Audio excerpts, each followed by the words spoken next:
ceramah mulu. Bukan ceramah, ini lagi di hutan. Saya tidak ceramah, tapi mengingatkan kembali sebagaimana perintah Allah Subhanahu wa taala dalam Al-Qur'an, wa dzakar, dan tetaplah memberikan peringatan dan tetaplah memberikan nasihat. Fa inna dzakra, bahwa sesungguhnya peringatan, bahwa sesungguhnya nasihat, tanfa'ul lil mu'minin, itu bermanfaat lil mu'minin, bagi orang-orang yang beriman kepada Allah Subhanahu wa taala. Bahkan Allah bersumpah dalam Al-Qur'an, wal 'asr, demi masa. Allah bersumpah demi masa. Kenapa Allah bersumpah demi masa? Dengan masa tersebut orang bisa dalam keadaan kegelapan.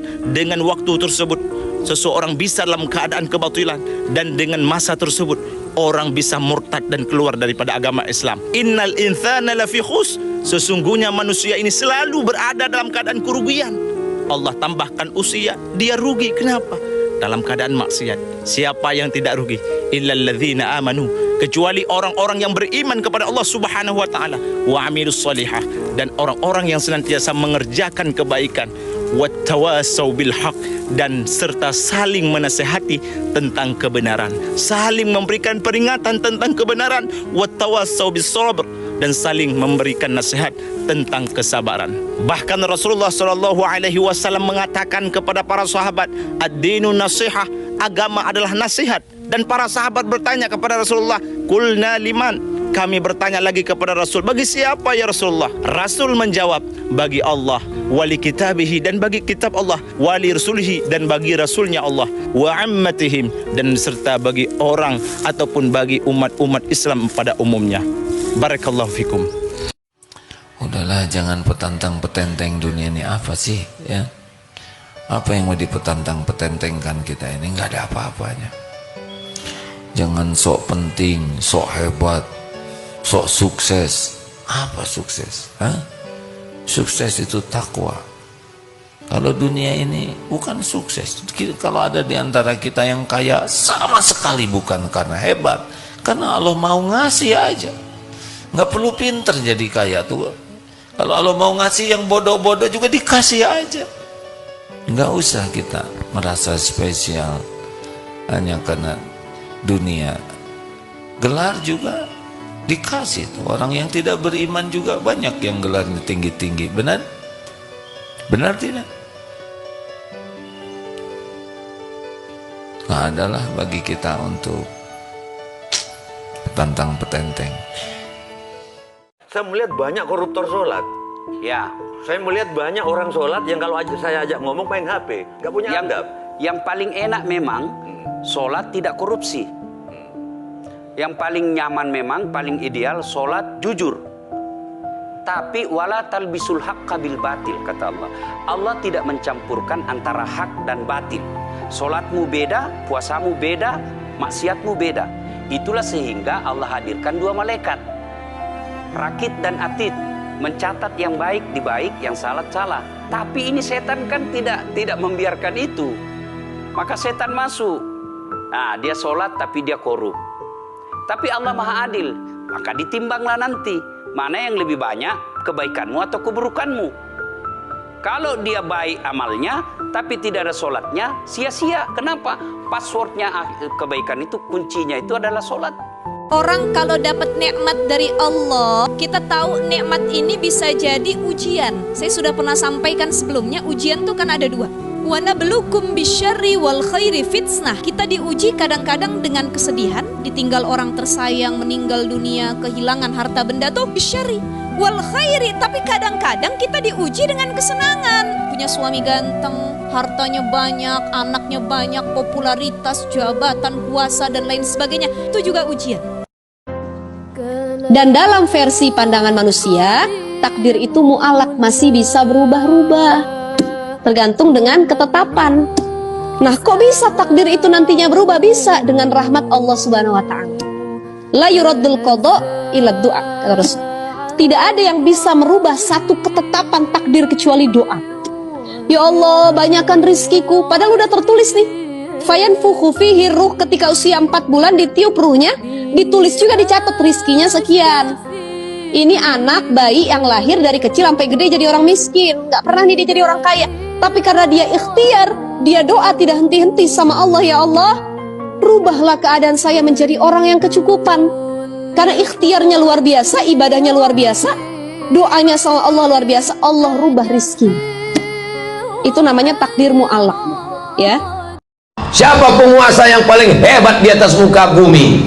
Namrus, 400 tahun berkuasa, bukan 4 periode, 400 tahun berkuasa, sampai akhirnya dia berkata, apa kata Namrus? Ailahun ghairi, apakah ada Tuhan selain aku? Orang kalau terlalu lama berkuasa, lama-lama ngaku Tuhan. Ailahun ghairi, apakah ada Tuhan selain aku? Akhirnya Namrus mati. Penguasa mati, rakyat jelata lebih cepat karena dia nggak punya uang untuk membayar dokter spesialis.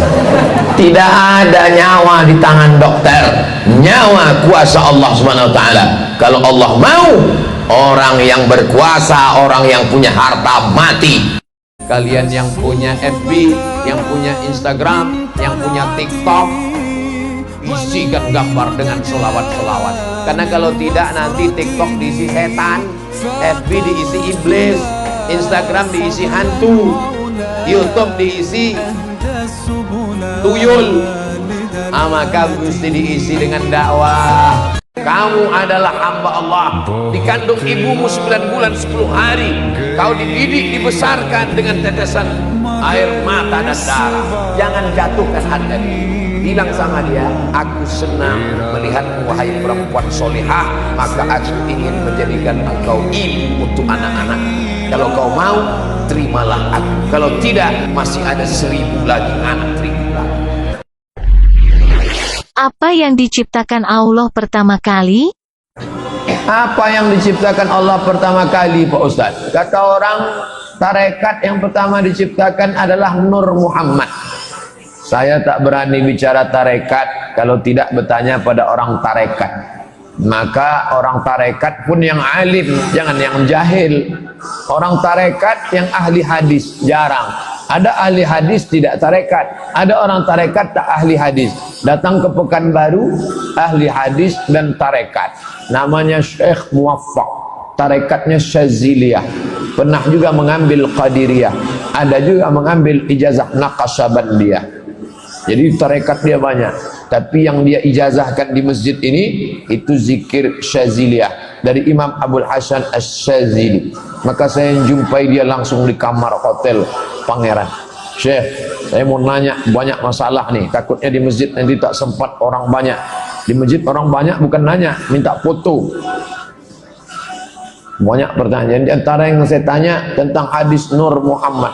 Kata dia, ya ibni, wahai anakku, hadis tentang Nur Muhammad ini tidak sahih. Nanti yang berkata Syekh tarekat Syaziliyah, mursyid dia bukan khalifah, dia sudah sampai pada tingkat mursyid. Ketika mursyid tarekat Syaziliyah di Suriah meninggal, beliau yang diangkat sebagai pengganti. Tapi dia tak bisa hidup di Suriah karena dia berlawanan dengan Bashar al-Assad, maka dia pindah ke Turki sudah 5 tahun.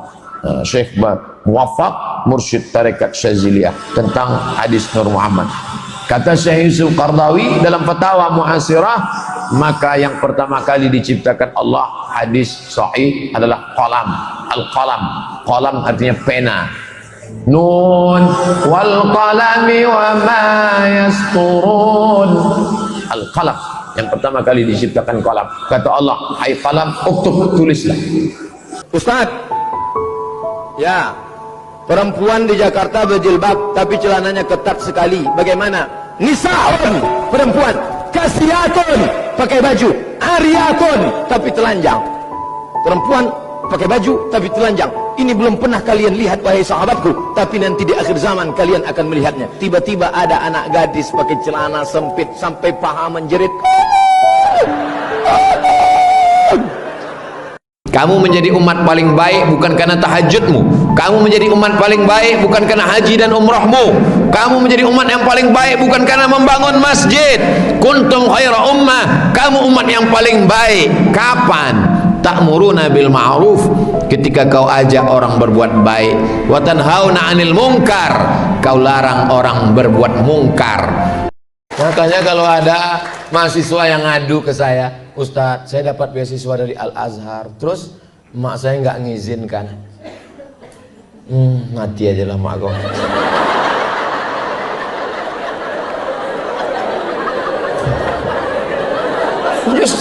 Justru kalau anak ini berhasil kan dapat pahala mengalir sampai hari kiamat. 4 tahun saya, tapi tidak saya ngomongkan gitu. Takut saya sakit hati dia kan. Dalam hati aja tak bisa saya lagi ngomong, udah mah kartu mati udah. Saya maunya ibu-ibu itu jumpa sama saya ceritakan bagaimana mak saya. Sampai terpikir saya waktu di Mesir itu 4 tahun nggak pulang. Jangan-jangan aku ini anak angkat ini. Pulang saya setelah 4 tahun, 98 berangkat 2002 pulang. Mak rindu gak sama aku waktu aku di Mesir? Aku rindu betul sama kau. Jadi gimana cara mak kalau rindu? Ku cari anak-anak yang hitam macam kau. Ada anak tetangga hitam. Itu ku belikan baju hari raya, ku undang makan. Karena aku tengok dia hilang rinduku sama kau. Begitu rupanya cara dia mengobati hatinya. Setelah saya pulang, saya jadi ustadz, saya bawa dia ceramah ke Medan. Saya bawa ke hotel. Mat, ya mak, kawanku mau datang, mau jumpa. Bawa dia ke sini. Jumpa di mana? Terserah, mau di kamar, mau di lobi. Di bawah aja lah. Iya, ayo ku kawannya. Saya biarkan ngobrol, saya nguping dengar apa cerita orang. Ibu ini nanya, waktu anak kau di Mesir, kuliah lama-lama di Maroko, apa yang kau doakan? Kenapa hati kau kuat berpisah? Kenapa dia sehat? Aku tiap malam mendoakan dia, kubacakan 100 kali Al-Fatihah. Untuk anakku Abdul Somad, sehatkan dia ya Allah. Al-Fatihah. Bertawassul dengan surat Al-Fatihah, masyru', sunnah. Bertawassul dengan amal soleh. Bagaimana hadis dalam Sahih Al-Bukhari, satu bertawassul berdoa dengan sedekahnya, satu bertawassul dengan bakti kepada orang tuanya, satu bertawassul dengan tidak jadi berzina. Maka bertawassul dengan membaca Al-Quran dan Ummul Quran Al-Fatihah, masyru', bukan bid'ah, sunnah. Dosaku ini besar ya Allah, tapi Engkau maha besar. Dosaku sebanyak buih di laut, sebanyak pasir di pantai. Fa innaka akhirul dzambil azim. Tapi aku yakin Engkau maha pengampun segala dosa. Tidak ada tempat berserah, tidak ada tempat memohon, tak ada tempat meminta kecuali hanya kepada Allah Subhanahu wa ta'ala. Berharap kepada kawan, kawan berubah menjadi lawan. Berharap kepada teman, hari ini teman tertawa, ketika menangis dia jauh. Berharap kepada harta, harta akan binasa. Satu-satunya yang tidak mengecewakan harapan hanya Engkau ya Allah. Kenapa lah Ustadz mau tinggal di Riau? Bukan dihormati orang Ustadz. Bagus Ustadz di luar, naik private jet. Masya Allah. Nah, ada orang berpikir begitu. Ustadz tinggal di sini, ku kasih rumah, ku kasih mobil, jadi dosen. Ngajar rumah, ngajar ngaji, ngajar pengajian, ngajar tausiah, mati, selesai. Siapa ngurus bagan benio? Siapa ngurus talang mama? Siapa yang bawa anak-anak yatim fakir miskin? Bisa main suruh-suruh? Oh kan banyak yang ngurus Pak Ustadz, banyak yang ngurus. Tapi aku dapat amal jariah dari mana kalau aku mati? Aku sebagai tinggal di sini. Bisa orang sekolah, bisa orang belajar. Jadwal udah disusun. Malaysia tetap jatah setahun 2 kali, 6 bulan sekali, Juli dengan Desember. Brunei dapat 2 kali. Kalimantan Selatan sekali, Kalimantan Utara sekali, Kalimantan Tengah sekali, Kalimantan Timur sekali.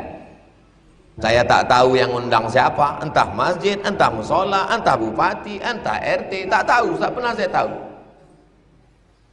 Diundang Ustadz terkenal ke Riau 2 tahun, kata orang Duri, 2 tahun kami nunggu, tak ada jadwal Pak Ustadz. Pas gubernur ngundang langsung dapat. Saya nyusun jadwal tak begitu. Medan kau ku kasih 4 hari, Jumat, Sabtu, Ahad, Senin. Kalian bagilah. Aku tak tahu entah di mana-mana. Kalian aturlah. Palembang, kalian ku kasih 4 hari. Jambi, ku kasih kalian 4 hari. Kepulauan Riau aku kasih kalian 4 hari. Kemana-mana aja Ustaz, terserah kalian. Di luar itu aku tak bisa datang. Assalamualaikum. Waalaikumsalam. Kami dari protokoler gubernur. Jangankan gubernur, sultan pun aku tak datang. Pikirnya udah hebat kali gubernur tuh. Gubernur cuma 5 tahun. Itu pun kalau tak ditangkap KPK. Tak usah kau bawa-bawa atasan kau. Aku udah kasih jatah 4 hari. Ahad, Jumat, Sabtu, Ahad, Senin. Aku datang Jumat, pulang Senin. Tak lebih dari itu. Tambah sedikit Pak Ustaz, tak boleh. Nanti kalau tahu lama disangka orang aku udah buka cabang. Di luar dari itu tidak ada tambahan. Aceh 4 hari, Sumatera Utara 4 hari, Riau 5 titik, sebulan 5 titik Riau. Khutbah Jumat, sore Jumat, malam Sabtu, Sabtu pagi, Sabtu siang. Itu untuk Riau. Yang dapat 4 kali sebulan hanya jalan Kamboja. Lain daripada itu cuman 4 hari setahun. Sulawesi Selatan, Kalimantan Tengah, Kalimantan Barat, Kalimantan Timur, Sabah, Sarawak. Jelas? Jelaskan supaya orang, gimana Ustaz cara menyusun jadwal? Begitu saya nyusun jadwal, kasihkan ke koordinator daerah. Assalamualaikum. Waalaikumsalam. Ini ada konglomerat ini Pak Ustaz. Ini begini. Hubungi daerah. Ini ada mau ngasih tanah Pak Ustaz. Di mana? Di Tarutung. Hubungi tim Sumatera Utara. Kasih ke dia yang ngelola. Ini Pak Ustaz, ada anak menteri ngasih tanah 6 hektar. Di mana? Di Palembang. Hubungi tim Palembang. Ya tapi dia mau penyerahannya Ustaz. Oke, aku yang nyerahkan. Aku terima wakaf ini dikelola oleh orang. Di Palembang, orang Palembang ngasih saya 6 hektar. Diurus orang Palembang. Pontianak ngasih saya 70 hektar. Saya mau ngasih ini 70. Tapi Ustadz Somad datang ke rumah saya. Datang. Dikelola Ustadz Lukmanul Hakim. Jadi mau panjang, dibeli pun tak dikasihnya. Jangan kan mau mengasih, dibeli pun tak dikasih. Tapi aku tetap juga tinggal di sini. Paham? Perlu kujelaskan. Ini semua nih yang jamaah subuh ini jamaah ring 1 ini. Ring 1 yang bisa menjelaskan tentang aku. Jadi kalau ditanya orang, "Gimana ya Ustaz Somad?" Dia tuh begini jadwal. Udah dijelaskannya kemarin begini cara dia nyusun jadwal. Tidak ada dosa yang paling besar kecuali 3. Ala adullukum ala akbaril kabair. Maukah kalian kutunjukkan dosa terbesar di antara dosa besar? Apa itu ya Rasulullah? Pertama al-isyrak, mempersekutukan Allah. Yang kedua uququl walidain, durhaka pada orang tua. Ini 3 anak perempuan ini, 1 anak laki-laki ini, kalian duduk bermusyawarah, kalian jaga mak kalian tiket kunci masuk surga. Menjaga anak dibesarkan belum tentu anak itu jadi soleh. Banyak anak durhaka sekarang. Tapi dosa meninggalkan orang tua, durhaka, dunia pasti dapat, akhirat pasti dapat. Yang 3 orang perempuan, laki-laki menyia-nyiakan orang tua ini, nanti di dunia ini, di akhir hayatnya pasti dia merasa